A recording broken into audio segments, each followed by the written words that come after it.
پہلے یہ تقریر کا کہوں کہ کبھی بھی یہاں کے علاقے مسعود وزیر قبائلی علاقے کے لوگ کبھی اپنے آپ کو یہ نہ کہیں ہم غیر سیاسی ہیں، کیونکہ آپ شروع سے ہی سیاسی ہیں سب، کیونکہ جو جرگہ کا سسٹم ہے وہ آپ سب کو سیاسی کر دیتا ہے۔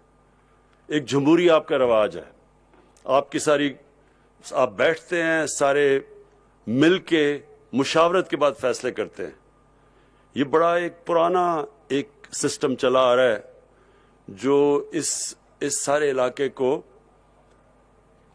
اپنی آزادی کے لیے لڑنے پہ مجبور کر دیتا ہے، کیونکہ آزاد لوگ صرف اپنے آزاد فیصلے کرتے ہیں۔ جو فیوڈل سسٹم، جس کو فیوڈل سسٹم کہتے ہیں، وہاں لوگوں کی حیثیت نہیں ہوتی، لیکن یہ جو بڑا پرانا صدیوں سے جرگہ سسٹم ہے، یہ فیصلے بھی مشاورت سے ہوتے ہیں سب، اور لوگ اپنی آزادی کے لیے لڑتے ہیں۔ اس لیے ہمیشہ یہاں اپنی آزادی کے لیے ان لوگوں نے جنگ لڑی، اور مسعود علاقوں نے سب سے زیادہ انگریز کے خلاف جنگ لڑی اور شہادتیں دی۔ اور دوسری یہ بھی ہم سب کو علم ہے کہ کشمیر میں جب ظلم ہو رہا تھا تو یہاں سے لوگ گئے اور انہوں نے جو ٹھیک کہا، ابھی ملک صاحب نے صحیح کہا کہ یہاں سے لوگ گئے اور انہوں نے جان کی قربانیاں دی۔ اب سب سے پہلے تو میں اس چیز کا اعتراف کرتا ہوں کہ یہ جو آپ کے علاقے ہیں وہ سارے پاکستان سے پیچھے رہ چکے ہیں۔ صرف اگر کوئی پاکستان کا حصہ اتنا پیچھے رہ گیا جتنا ہمارے قبائلی علاقے کے لوگ رہ گئے ہیں، وہ بلوچستان کے علاقے، وہاں بھی لوگ پیچھے رہ گئے۔ اور جو انویسٹمنٹ کی ضرورت ہے، یعنی جس پیسے کی ضرورت ہے، آپ نے کہا نا 50 کروڑ سے 1 ارب تک، اس سے بہت زیادہ پیسے کی ضرورت ہے۔ یہاں علاقہ بڑا ہے، مسائل بہت ہیں، تعلیم کا مسائل ہیں، ہسپتال آپ کے بنانے، ابھی ایک ہسپتال یہ 2016 سے تھا، ابھی جا کے اس کو فنکشنل کیا، کیونکہ بڑا مشکل تھا گورنمنٹ کے لیے ہسپتال چلانا یہاں۔ پھر اتنے بڑے بڑے علاقے ہیں، یہاں سڑکیں بنانا، پورا علاقے کو کور کرنا، وہ بھی بہت بڑا خرچہ ہے۔ شہروں میں مثلاً پشاور اور اس سارے پشاور ویلی کے اندر تو چھوٹے چھوٹے فاصلے ہیں، سڑک بنانا آسان ہے، یہاں آپ کے فاصلے بڑے بڑے ہیں۔ تو یہ علاقے میں پہلے تو اگر کوئی بھی آپ سے یہ وعدے کرے نا کہ میں سارے مسئلے حل کر دوں گا، وہ آپ سے سچ نہیں بول رہا، مشکل آپ کے حالات ہیں۔ اور اگر ایک علاقہ 70 سال سے پیچھے رہ گیا ہے تو یہ بھی نا امید لگانا کہ 2 سال میں ایک دم انقلاب آ جائے گا۔ یہ تو میں تو آپ سے سچ بولوں گا، میں کوئی آپ سے ایسا وعدہ نہیں کروں گا جو پورا نہیں کر سکتا۔ مجھے لوگ کہتے ہیں جی کدھر گیا نیا پاکستان، کدھر گئی مدینہ کی ریاست؟ میں ان کو کہتا ہوں ذرا اپنی تاریخ پڑھو۔ ضروری ہے سب کو کہ اسلام کی تاریخ پڑھیں۔ مدینہ کی ریاست جب بنی تھی تو کیا دنیا کے عظیم لیڈر اللہ کے حبیب نبی صلی اللہ علیہ وسلم نے کیا ایک دم جا کے وہاں ایک دم مدینہ کی ریاست بن گئی تھی؟ 4-5 سال اس ریاست نے بڑے مشکل وقت گزارا، خطرے میں تھی امت، 2 جنگوں میں، خندق میں اور جنگ احد میں بڑی مشکل سے نکلی امت، لیکن آہستہ آہستہ تبدیلی 2 طرح ہیں۔ ایک تبدیلی انہوں نے نئے قانون لے کے آئے، قانون کی بالادستی، رول آف لا جسے کہتے ہیں، انصاف کا نظام لے کے آئے، پھر فلاحی ریاست بنائی، نچلے طبقے کو اوپر اٹھایا، ٹائم لگا۔ ایک انہوں نے جو دنیا جس طرف جا رہی تھی بادشاہت کے اندر، انہوں نے رخ موڑ دیا، ایک نیا نظام لے کے آئے جس کو آج بھی مدینہ کی ریاست کے جو اصول ہے وہ ماڈرن سٹیٹ ہے۔ آج بھی وہ سارے جو دنیا کی ریاست جو ان اصولوں پہ چلنے کی تھوڑا سا بھی چلتی ہے وہ اوپر آ جاتی ہے۔ انہوں نے ہمیشہ کے لیے ہمیں بتا دیا کہ اگر ایک ریاست نے اوپر جانا ہے تو ان اصولوں کے اوپر چلے گی تو اوپر جائے گی. تو وہ ایک دم تو نہیں ہوا. وہ اصول انہوں نے بنائے, اس کے اوپر ریاست نے چلنے کی کوشش کی, مشکلات آئیں, اور پھر دیکھتے دیکھتے دنیا کی تاریخ کا سب سے بڑا انقلاب آیا. تو آپ کے سامنے وہ جدوجہد تو ہو رہی ہے پاکستان میں. آج وہ پاکستان میں وہ جو انقلاب ہے اس کی شروعات تو ہو چکی ہیں. اور اگر آپ نے دیکھنا ہے کہ کیسے شروع ہوئی, تو یہ سارے چوروں کا ٹولہ جو اکٹھا ہو کے ہر دوسرے دن سڑکوں پہ آ جاتا ہے, ان کی جب آپ شکلیں دیکھیں گے اور جب آپ دیکھیں گے سب اکٹھے ہو گئے ہیں, تو آپ کو سب کو مطمئن ہونا چاہیے کہ انقلاب آنا شروع ہو گیا پاکستان میں. جب ایک معاشرے کے سارے بڑے بڑے ڈاکو جو 35 سال سے اس ملک کو لوٹ رہے تھے, وہ جب سب اکٹھے ہو جاتے ہیں اور پھر ایک حکومت کہتی ہے میں نے ان کو NRO نہیں دینا, جتنی مرضی بلیک میل کریں. جنرل مشرف, فوج اس کے نیچے, آرمی چیف, ملک کا پریزیڈنٹ, امریکہ اس کے ساتھ, ججز اس کے نیچے, نیب اس کے نیچے, اس نے انہی ڈاکوؤں کے سامنے 2 دفعہ NRO دیا. نہیں برداشت کر سکا, پریشر نہیں برداشت کر سکا وہ بھی. تو جو اصل تو تبدیلی یہ اس طرح آتی ہے جب ایک ریاست کھڑی ہو جاتی ہے اور کہتی ہے قانون کے اوپر کوئی نہیں. جو نبی صلی اللہ علیہ وسلم نے کہا کہ میری اگر بیٹی بھی جرم کرے گی تو اس کو سزا ملے گی, کوئی قانون کے اوپر نہیں ہے. تو یہ جو سارے چوروں کا ٹولہ ہے یہ کیا کہہ رہے ہیں کہ باقی چوروں کو پکڑ کے جیلوں میں ڈالو, لیکن ہم جتنی مرضی چوری کریں ہمیں NRO دے دو. یہ گیم چل رہی ہے.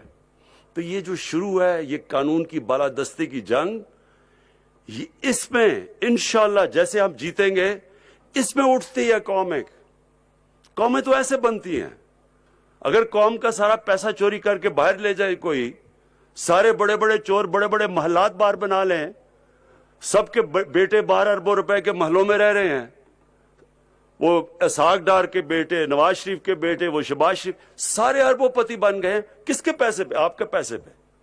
اب یا وہ پیسہ آپ پہ لگ سکتا ہے اور یا وہ بڑے بڑے محلات باہر خریدنے میں لگ سکتا ہے. اور پھر بلیک میل کر رہے ہیں کہ نہیں جی ہمیں نہیں ہاتھ لگاؤ, باقی چوروں کو پکڑو, ہمیں نہ ہاتھ لگاؤ. تو میں یہ کہنے کی کوشش کر رہا ہوں کہ مشرف جو اتنی طاقتور تھا وہ ان کے سامنے گھٹنے ٹیک گیا. تو پہلے تو یہ بہت ضروری آپ کے لیے سمجھنا, کیوں ہمارے ملک کے پاس پیسہ نہیں ہے. پیسہ اکٹھا کیسے ہو؟ جب آپ کا پیسہ چوری ہو کے باہر چلا جائے گا تو کدھر سے پیسہ آئے گا کہ ہم ان سارے علاقوں پہ خرچ کریں؟ کیوں چھوٹا سا طبقہ امیر ہو گیا, باقی لوگوں کے پاس ہمارے سے سارے ملک آگے, بنگلہ دیش ہمارے سے آگے نکل گیا. ایسٹ پاکستان اور ویسٹ پاکستان میں زمین آسمان کا فرق ہوتا تھا. کوئی سوچ بھی نہیں سکتا تھا کہ ایسٹ پاکستان ویسٹ پاکستان سے زیادہ خوشحال ہو جائے گا.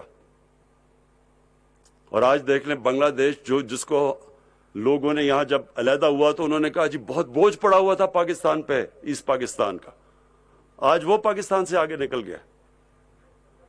تو جب ایک ملک کے اندر بڑے بڑے ڈاکو ملک کی سربراہی کرتے ہیں, وہ ملک ترقی نہیں کر سکتا, وہ خوشحال نہیں ہو سکتا. ایک آپ فیکٹری کے اوپر ایک ڈاکو کو بٹھا دے, آپ کی فیکٹری بیٹھ جائے گی, وہ اس کا دیوالیہ نکل جائے گا. تو میں صرف آپ کو یہ کہہ رہا ہوں کہ ہم ایک مشکل حالات سے نکل رہے ہیں. آپ یہ سمجھ جائیں کہ ملک کا تاریخی قرضے چڑھے ہوئے ہیں آج پاکستان کے اوپر. ان کی وجہ سے ہم اس سے نکلنے کی کوشش کر رہے ہیں, ملک کو صحیح راستے پہ لے کے آ رہے ہیں. یہ مطمئن ہو جائیں کہ اللہ نے جو چیزیں, جو وسائل, جو نعمتیں پاکستان کو بخشیں, کوئی مقابلہ نہیں کرے گا ہمارا چند سالوں میں. اگر ہم قانون کی بالادستی, کوئی ملک ترقی نہیں کرتا قانون کی بالادستی کے بغیر. کوئی ملک نہیں ترقی کرتا جدھر طاقتور کے لیے قانون اور کمزور کے لیے دوسرا. کوئی ملک نہیں ترقی کرتا. اور یہ کس نے کہا تھا؟ ہمارے نبی صلی اللہ علیہ وسلم نے کہا تھا. انہوں کی حدیث تھی، بڑی قومیں تمہارے سے پہلے تباہ ہوئیں جدھر طاقتور کے لیے این آر او اور چھوٹے چور کے لیے جیل. تو ہمارے لیے ایک نیا دور شروع ہو رہا ہے، اور یہ دور، اس کے اوپر جو میرا نظریہ انصاف کی تحریک وہ شروع ہو رہی ہے. ہمیشہ تبدیلی جس کو ریفارمز کہتے ہیں، اصلاحات کہتے ہیں، وہ تکلیف دہ ہوتی ہیں. کوئی بھی مجھے دنیا میں ملک بتا دیں جس میں تبدیلی آ رہی ہو، ریفارمز ہو رہی ہو، اصلاحات ہو رہی ہو اور وہ آسان ہو. جو بھی ملک اٹھا ہے، جب جرمنی تباہ ہو گیا تھا، جب جاپان تباہ ہو گیا تھا دوسری جنگ عظیم کے بعد، تو ان کو کتنی دیر لگی تھی. مشکل وقت سب نے گزارا، لیکن وہ قومیں کھڑی ہو گئی. تو جب ایک ملک کے اوپر تاریخی قرضے چڑھ جائیں، اس کا دیوالیہ نکل جائے، تو تھوڑی دیر وہ مشکل وقت سے گزرنا پڑتا ہے. پہلے میں آپ کو یہ واضح کر دوں، اس لیے جب آپ کہتے ہیں، میرے خیال میں ہم اگر یہاں ان سارے علاقوں میں یہ جو پیچھے آپ کے رہ گئے، اگر ہمارے پاس آج پیسہ ہوتا، اگر ہم یہاں انویسٹ کرتے، یہاں بڑی تیزی سے یہ علاقے، یہاں وسائل آپ کے پاس بہت زیادہ ہے، یہ بڑی جلدی تبدیلی آ سکتی ہے. لیکن اس کے باوجود کہ ہمارے پاس اس وقت مشکل حالات ہے، اس کے باوجود محمود خان کو ہم نے کہا ہوا ہے بار بار کہ اگر اور کہیں سے بھی ہم نے پیسے کٹ کر رہے ہیں، قبائلی علاقے سے نہیں ہم نے کرنے. قبائلی علاقے کو ہم نے پوری طرح جتنے بھی ہمارے پاس وسائل ہیں ان کے اوپر خرچ کر رہے ہیں. میں محمود خان کو لے کے اس لیے آیا ہوں کہ ان کو جو بھی ابھی آپ نے جو آسنامہ پڑھا، اس میں کئی چیزیں، مثلا آپ کے وہ کمپنسیشن دینی تھی، اس کا جو ٹوکنز دینے، جو کمپنسیشن، اس کے لیے محمود خان کو پتا ہے.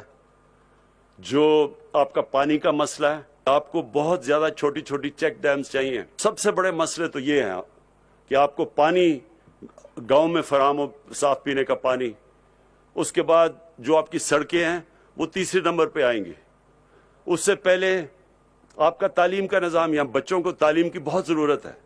پھر ہمارا جو احساس پروگرام ہے، جو سب یہاں جو غربت کے نیچے لوگ ہیں، جو 70% آپ کے لوگ ہیں، وہ میں ڈاکٹر ثانیہ کو خاص لے کے آیا ہوں کہ احساس پروگرام میں نیچے تک سٹائپنڈز دیں، غریب گھرانوں کو قرضے دیں.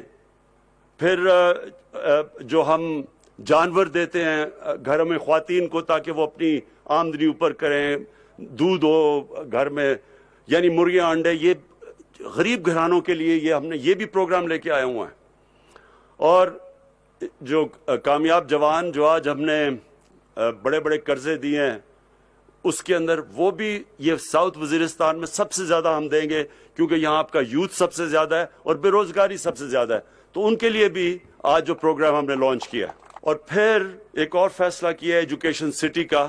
زمین بھی آ گئی ہے اور یہ پختونخوا کی گورنمنٹ اب 5000 کنال کے اوپر پوری ایجوکیشن سٹی بنانے لگی ہے. یہاں سارے علاقے کے لوگوں کے لیے اب ہم وہ ہیلتھ انشورنس دے رہے ہیں، ہیلتھ کارڈ آپ کے لیے، ہر خاندان کے لیے، کہ کسی بھی ہسپتال میں جا کے 7 لاکھ روپے تک آپ کا مفت علاج ہو سکتا ہے. کوشش ہماری یہ ہے کہ جتنے بھی آپ کے بنیادی مسئلے ہیں وہ ہم حل کریں.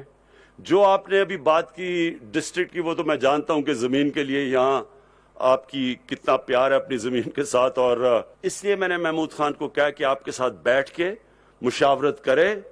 کوئی فیصلہ آپ کی مشاورت کے بغیر نہیں ہوگا.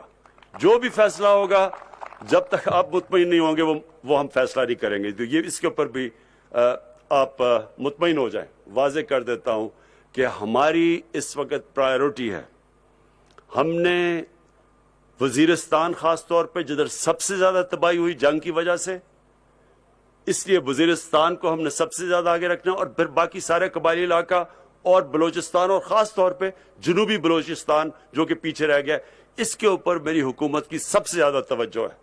اور انشاءاللہ آپ کو یہ نظر آنا شروع ہوگا کہ جو اب ہم آپ کے لیے کام کر رہے ہیں، آپ کو نظر آئے گا کہ نیا وزیرستان بننے جا رہا ہے. شکریہ.